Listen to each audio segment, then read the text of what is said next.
In an industry stuffed with marketing bullshit, empty promises, and shiny-suited liars, one woman's had enough. She knows what it's like to have the wrong clients, no money, and no time for fun. But she also knows how to fix it. And on the Business for Superheroes show, she promises to tell the down and dirty truth about business, sales, and running away with the circus. Here's your host, Vicky Fraser. Hello and welcome to the Business for Superheroes show. I'm Vicky Fraser and this is my husband Joe. Hello. Hello! And this week we're very high pitched because it's our 100th birthday! 100th podcast. Episode. 100th episode. 100. Congratulations, Vicky. Congratulations. Now, we promised a big old celebration last week. We and did. I think we've delivered. I think we really have. This is going to be a pretty special episode. Well, I'm wearing a onesie. We have a candle. We have a candle. We have a glass of wine. We failed to make a cake, but we did. This is as close as we can get. It's a stack of digestives with some cherries on. That's a little bit tragic, actually. Happy 100th. I feel like we've let ourselves down. I feel like we've let the listeners down. How could they be disappointed with this?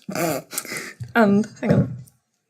Happy 100. Happy one. For those of you just listening to this and not watching the video, you should watch the video because honestly, the celebration cake is amazing. Cheers!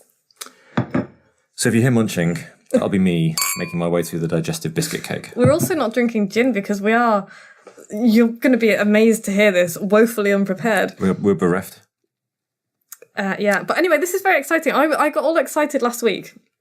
I was going to have party hats, I was going to have sparklers. In fact, I wanted to have sparklers, but Joe was under the boring, frankly, impression that bringing outdoor sparklers indoors would be dangerous, and I don't see how that would I just think, carpets will burn eventually, and it's... Well, we're not going to keep this carpet, though.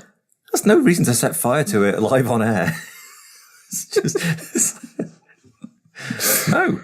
Anyway, I'm going to try not to set fire to my hair because the candle is, literally below where...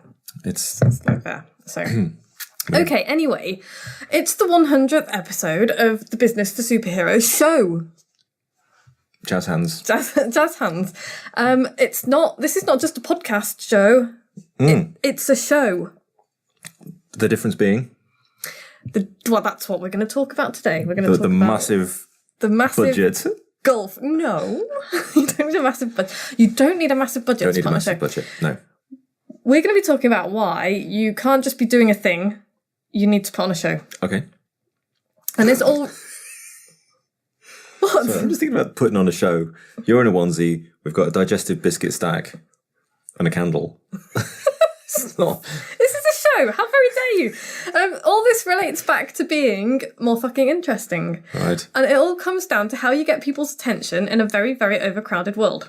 Because everybody has pretty much everything they need. Most people have pretty much their need. And they pretty much have everything they want. Yeah. I mean, I don't have, I can't think of anything I want right now. Yeah. No. Oh, I bought you a present the other day. You definitely want that. Okay, I'm quite excited about that. Anyway, so people pretty much have what they need or they know where to get it. They can get it from anywhere. Yes. If they want something, they can get it from anywhere. Yes. So what is a frustrated business owner to do? Step 1. Stop marketing and stop advertising. Blimey. I know, What? right? I know. Everybody's doing that, so stop it. I know that sounds like heresy because this is what I teach people to do. Well, basically people are reading your stuff, my stuff. People are reading my stuff to escape from their crappy jobs and their worrisome lives and their problems that are coming at them from all angles. And, all of the stuff that people worry about, they want to escape from that stuff. Okay. So basically, don't bore them shitless. Give them a show. Do something different. Do something different. There was what's that statistic about advertising? Which one? There's one that goes something like every person in the UK it might be America, is exposed to 900 adverts a day or 9,000 adverts a day or some large number of things, and 98% of them are completely missed. Sorry, I'm just looking at this stack of biscuits. But like 98% of all adverts just go completely unnoticed. Can I have a cherry? You can. You could. We should have brought a knife. We could have cut it. That would be silly. Okay.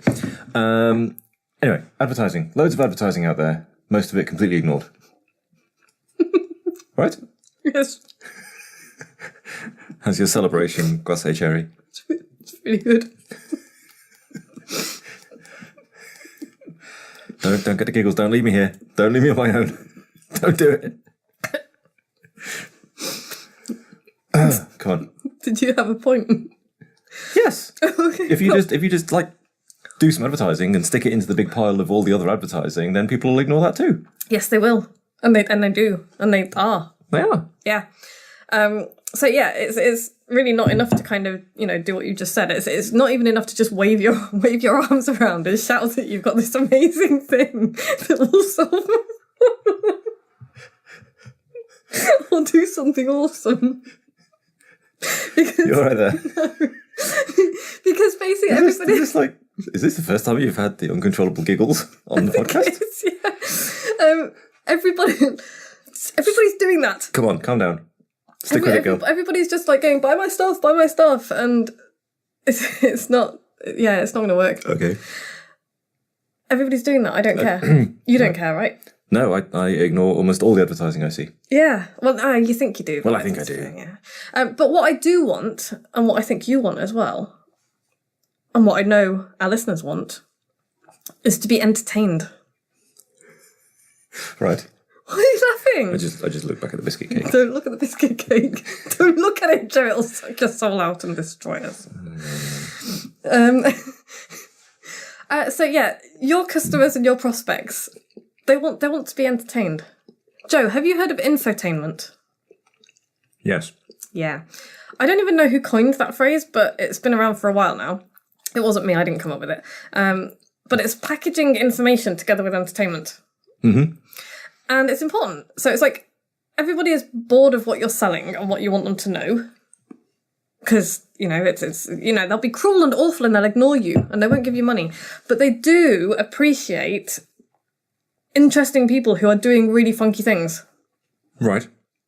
Okay. And so, you've got to always be thinking about how you can kick somebody out of their ennui. Isn't that a good word? The what? Ennui. Right. What does that mean? Tedium. Tedium. That's a good word as well. Humdrumness. I made that word up. Okay. All right. Okay. Right. Sorry. So, I've kind of gone down a word wormhole now. I've got a word hole. I've done a word hole. I've got a question. Go on.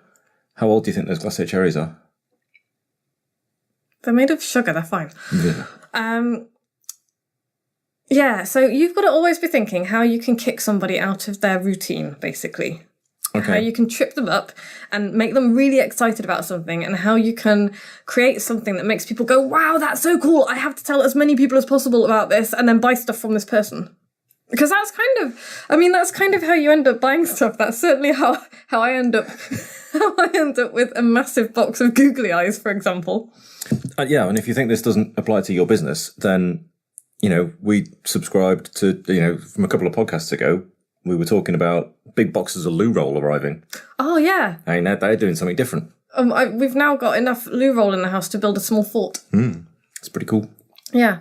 But you need to excite people. You need people to go, oh my God, that's just really, really cool. Like, I was so excited the other day that I was about something or other, I can't remember what, and Did you buy it?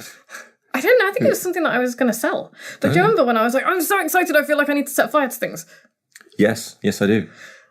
I did not set fire to things. I'm glad. But that is the level of excitement that you need to be engendering in people when they look at your marketing and advertising. It needs to be like, oh my God, this is so awesome, I feel like I need to break things. Because and then buy a new one off this person. Yeah, because you can't deal with, like, there are so many emotions in your head that they just need to come out in the form of, like, pyromania. Dude, I don't feel that kind of thing.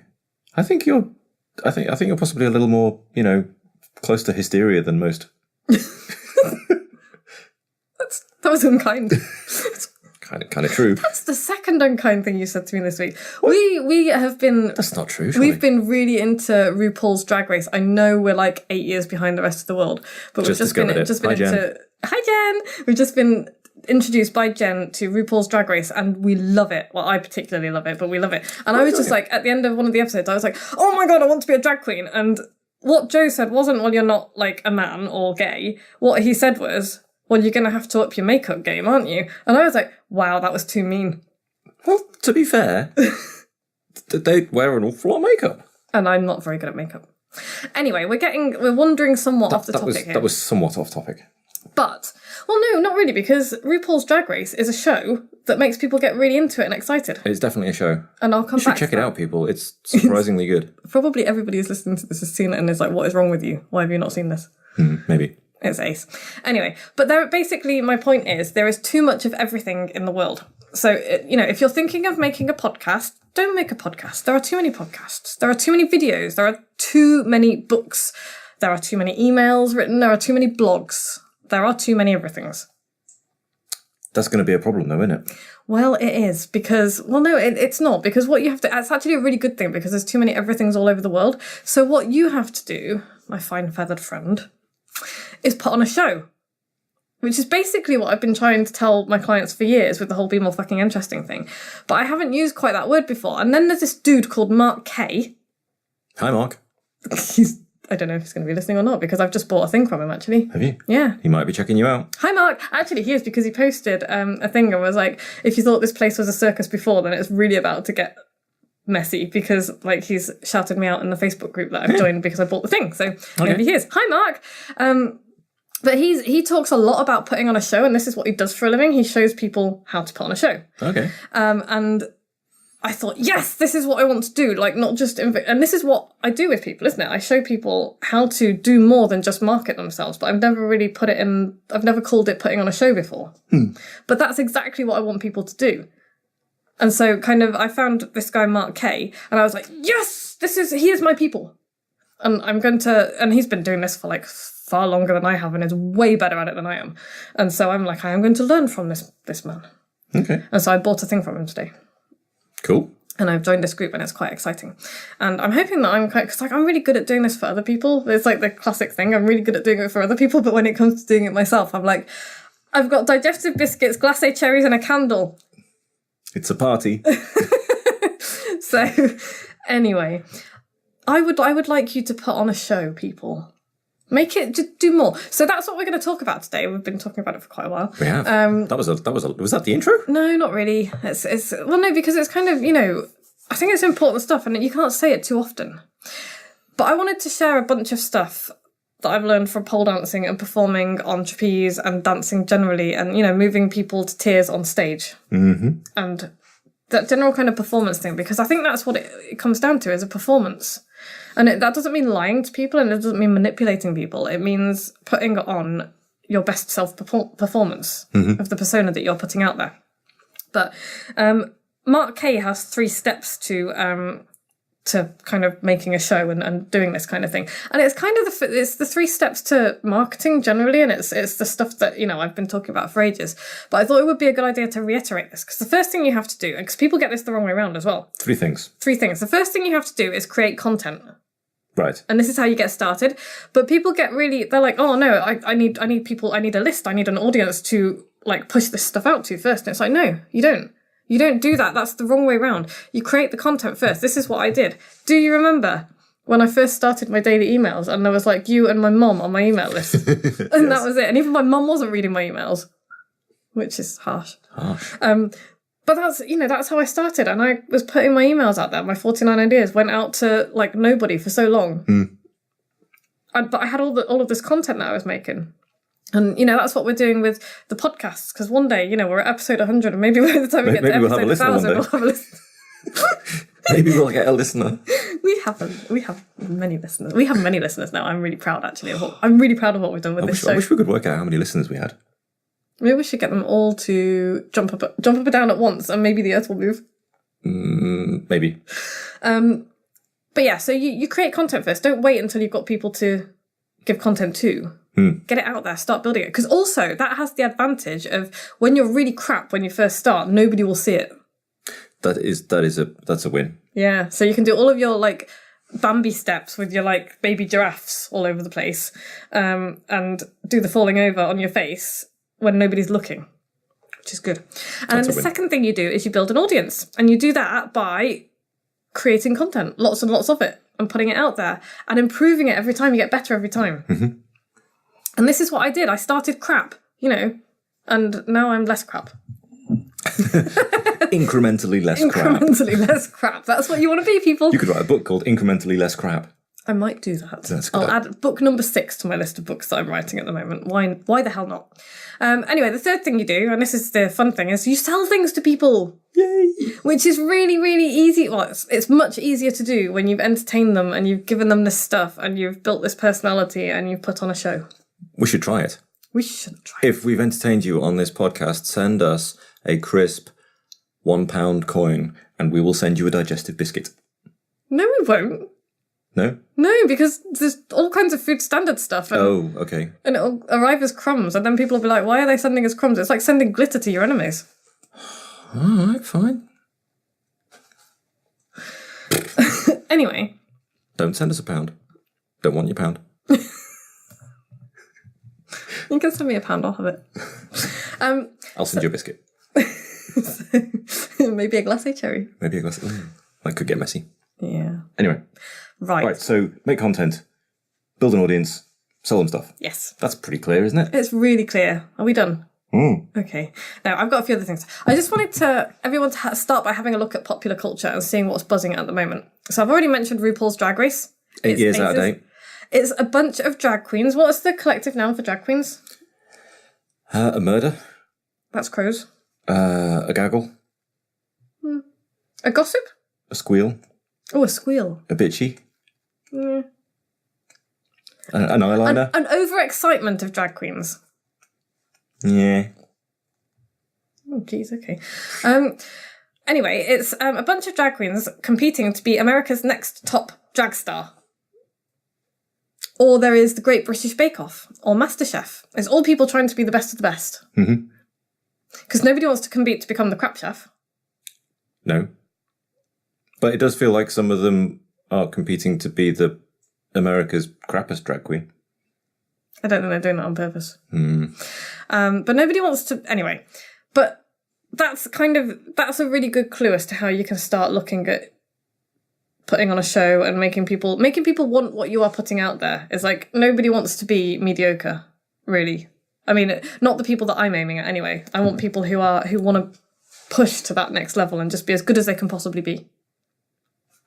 So that's a good place to start. But have a look at, popular culture and what's around there. Have a look at the shows that are really popular. Mm-hmm. And then think about how you present what you do as well. So how can you make it funny or sad or death-defying? I love the idea of death-defying interior design. Well, like massive spikes. Yes. Little things to trip over with big spikes on the other side. Yes. That sounds good. Basically, how can you make it exciting? That might be you, that might be the person that you are, or it might be your thing. It might be packaging it in such a way, or presenting or creating the product in such a way that it's just that bit more exciting. So it could be the exciting product, it could be an exciting person to buy it from, i.e. you. It could be exciting presentations, it could be all kinds of different ways of being exciting. Yeah. And here's an example of how you can do that kind of thing. So next time you give a talk or a presentation, don't give a talk or a presentation. That's boring. Nobody wants another boring PowerPoint presentation or a dull talk about hats or something. Instead, juggle the hats. Hat juggling is a thing, isn't it? You could juggle hats? I can't juggle hats. You couldn't juggle hats. Well, I could have practiced. But yeah, give them a show instead. So script it, do a little dance, swing on a flying trapeze. Don't swing in on the flying trapeze because that's my thing. But yeah, think about how you can, maybe you cartwheel onto the stage. I don't know. Do something that makes you stand out.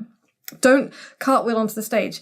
I accept no responsibility for any injuries incurred after listening to this podcast and trying to be more fucking interesting. People, consult a medical professional before trying anything new. Not anything new. Anything physical. Step away from the advice. Disclaimer. Yeah. So, okay, I'll give you a better example. There's a man called Darren Ross in America, and he runs a company called Megafast, and I think they do promo products, so like promotional mugs and things. And he created a character called Mega Man, like a whole superhero character. And he turns up to every event dressed in a superhero outfit and does it, and that's what he does. Okay. And now I'm like, why have I not got a superhero outfit? Because this is the Business for Superheroes podcast. Why have I not got a podcast outfit? No, a superheroes outfit. Should I get one made? Yes. Yes, I think so. I was on the internet today looking for cow print fabric for my next book launch. Good. What? Because I'm going to be putting on a show. End of January, when my next book is launched, I will be launching it in Hereford, and it will be a party. As a mild-mannered engineer, I find all of this quite scary. So this guy, Mega Man, Darren Ross, he turns up at trade shows and, presentations and things. He turns up in his superhero outfit, and he has this whole show that he puts on. And that got me thinking, trade shows and networking, they're full of really boring people. Does his business work? Yes. Does he make an absolute fortune? Yeah. Is he having loads of fun? He's like fucking loaded. And he's having loads of fun. He does all of the marketing for his business. He's got like this multi-million-dollar business. I'm not sure you could pay me enough to wander around go to business meetings in a superhero outfit. Well, you don't have to. I know. I'm trying to think how I would be more interesting. It wouldn't be like that. Handlebar moustache. Mutton chops. Anyway. So, trade shows and networking. Don't just turn up and talk. And trade shows is a thing, Joe. How boring are trade shows? Ah, Jesus, trade shows are bad. And how boring are almost everybody at trade shows? Lots of really, really dull trade shows. Engineering trade shows. Woohoo! No, any trade shows. I've never been to a trade show where people are doing anything interesting at all. It's just people on a stand, like on their phones, like praying not to be, spoken to by any of the people wandering around the trade show, which is ridiculous because surely that's the point.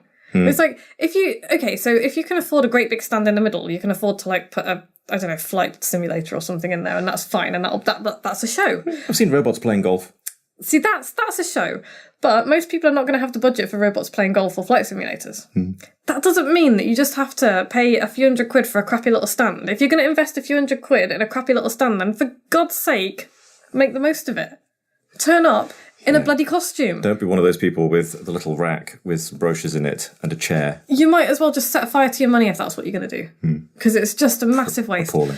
So, if you're, make the most of what you've got. If you're stuck in a corner, if you've got a crappy little trade show stand in a corner and that's where you are, then take a mate along, make sure somebody's always manning the stand. And cartwheel everywhere. Basically. Yeah, rolling. I mean, you're kind of laughing, but that's what you should be doing. You should be inserting yourself into the main thoroughfares of the trade show and being more interesting than everybody else around you. And that will not be difficult. It really won't be difficult, will it? No. So. Unless everybody's cartwheeling. In which case, do handstands instead. Yeah, that would be crazy. Backflips. Again. Up your gymnastic game if everybody else is doing cartwheels. Yeah. Unicycle! Oh my God. You could unicycle down the aisles. I'm going to learn to unicycle. Okay. I've always wanted to learn to unicycle. We should do it. I will do. So anyway, what can you do to put on a show at an event? I was going to ask you for some ideas, but we're running out of time. So, also go and look at Drunk Histories on YouTube. Okay. Misty told me to go look at it. Hi, Misty. Hi, Misty. And they're like history lessons, but they're historians getting drunk and then talking about something specific, and they're hilarious. Okay. And that's a show. That's like somebody who's like, oh, my thing is history. I want to talk about history. I want to teach people about history. But they're getting drunk and talking about history. It kind of feels like we get drunk and talk about marketing. Which we do. Right. So, yeah. Here are the basics. Create content. Build an audience. Sell them stuff. But do it really interestingly. Yeah. Look around you. Find businesses that are doing similar things to you and then do something else. Yeah. For God's sake, differentiate yourself. I've got in my notes here some of the stuff taken from like the literal blood, sweat and tears of my performances on stage. And I just wanted to touch on the massive gulf of difference between doing a routine and performing a show. Because anyone can learn the moves, right? Yes. anyone can recite the lines. Anyone can just ask for the sale. That's boring and humdrum. But putting on a show is different. You have to practice until the moves are like second nature. And then you have to push all of your emotions out of your face and into the faces of the people in your audience. So, like, do you remember when we did Reflection? Yeah, that was cool. That was like full of the feels though, wasn't it? We had people crying in the audience.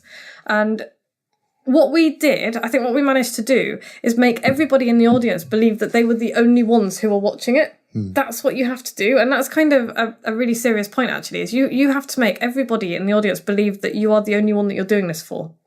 So, which means making eye contact. And you're not really making eye contact with people in the audience when you're on a stage because you can't see them, usually, because there's like footlights and stuff. But when you're looking out at the audience, it looks to the audience like you're making eye contact with them, doesn't it? Every single person is like, oh my God, she's just looking at me. And it's like, I'm not, because I can't see you. Actually, I was looking for you at the last show. Yeah. I was there. I know. But yeah, you have to kind of do that eye contact thing. Particularly if you're actually in person in front of people on a stage or in front of a camera, you have to use eye contact. So like I'm giving you like really uncomfortable eye contact right now if you're watching the video, and Joe's needs to stop doing that. So, really serious, intimate eye contact. Do not be afraid of doing that. Even if you feel stupid doing it, stop it. Even if you feel stupid doing it, it will make you more money because it'll build a connection between you and your audience far quicker than you could ever do with words. And if you're doing audio or writing, you can still make eye contact, kind of, but you do it by directly beaming into their feels. And understanding who they are and what they want and what they need and what their problems are and what scares them and all the stuff we've been through loads of times before. Yeah, and making them laugh or cry, or that's the equivalent. So you want to be making someone nod their head along with your story, someone thinking, yeah, wow, how does she know exactly how I am feeling? And then pull those feelings out until the wallet comes out with them. Because somewhere right down in here is where the money is. Yeah. You just got to keep pulling the guts up until you find the money. But not in a manipulative way, and that's the thing, because people see through that shit. Yeah. You might fool them once, but you won't fool them again, and then you'll get a really bad reputation. So this needs to be real. And, you can do this with writing books, with writing emails, with writing stories as well. You turn it into a story. I'm writing 2 business books at the moment, but they're both fiction style, so I'm storyfying it. Mm-hmm. It's kind of a non-fiction book, but I'm writing a story. And I'm coaching a client to write her book, and she's writing a story too. And that's not just a book, that's a show. Putting on a show. And that's the difference. So, takeaway. What's this week's takeaway? Joe, what's the difference between marketing and putting on a show? Being more interesting. Do something different. Do it big. Do it loud. Do it in a relevant way. Make them invested in what you're doing. Don't be the beige person in a suit watching people drift on by. Be entertaining. Entertain. Take your next marketing piece and entertain me. Create a show specifically designed for your audience and make them feel something. Because if they don't feel it, they're never going to buy from you. Ever, ever.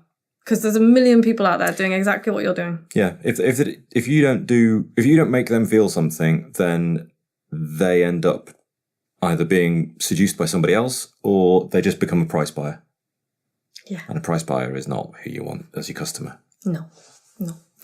So, yeah, go away, create a show, be more interesting. It sounds really simple, and it kind of is. But if you're struggling for ideas with this stuff, that is what my brain is really good at, isn't it, Joe? Yep. I'm really good at coming up with ridiculous ideas for people that actually will work. So, join my inner circle.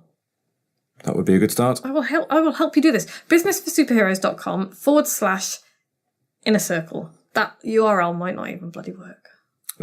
Something like that. Email me. Yeah. Anyway, right. So next week we're going to be talking about storytelling with fascination. Storytelling with fascination. For podcast 101. They're like those little hats with feathers. There's a fascinator. Oh, okay. But we could wear fascinators. We could. Well, we were going to have a cake today, and we don't have a cake, do we? Well, we probably won't have fascinators next week. We might do. Let's face it. But what have I got going? What's going on in Vicky world? Joe, Bookaholics Anonymous. Bookaholics Anonymous. Big stack of business books that needs reading. So join. It's free. And basically, it's just a pointy stick to make you read the books that you should read. And then use them. Use them, talk about them, meet some interesting people, and have a chat about what you've read. Yes. And so at the end of every month, this month, if you want to join us, we are reading Purple Cow by Seth Godin, because it's a nice short book to start with. Okay. Lots of pictures. No pictures. No long words. No pictures. No pictures. Some long words. And at the end of the month, at the end of November, we will be jumping on a Zoom call, half an hour or so, and we'll be sharing the top 3 things that you've learned from this book and how you're going to put them to use in your business. And that's the crucial thing, because I read a thing today. John Carlton sent an email today about, don't just read, use the stuff you read. You're not allowed to read your next business book until you've used something from the last one. And I think that's a really good policy. Yes. Otherwise, you're just a shiny object collector. You buy books, maybe you read them, you don't change the way you behave, you don't do anything, you don't implement anything. You listen to podcasts, you don't implement anything, and you just keep going. Yeah, you're not allowed to listen to any more of our podcast episodes until you've implemented something from this one. Do something, people. Otherwise, there's no point. Yeah. So anyway, for this week, if the only thing you do is join Bookaholics Anonymous, that'll do. VickyFraser.com/book club. Totally free of charge, won't cost you anything. Right. If you like this podcast, go to iTunes and subscribe because it helps us climb the rankings, or go to Stitcher or whatever. Leave us a review, please. That would be lovely. It will help more people find us. Or share the podcast. If you know somebody who will enjoy this nonsense, send them to VickyFraser.com/podcast. Excellent. Thanks, Joe. Thanks, Vix. Cheers. Happy 100th podcast episode. Bye. Bye. Like what you've just heard? Tell your colleagues, tell your friends, send them to www.businessforsuperheroes.com/podcast.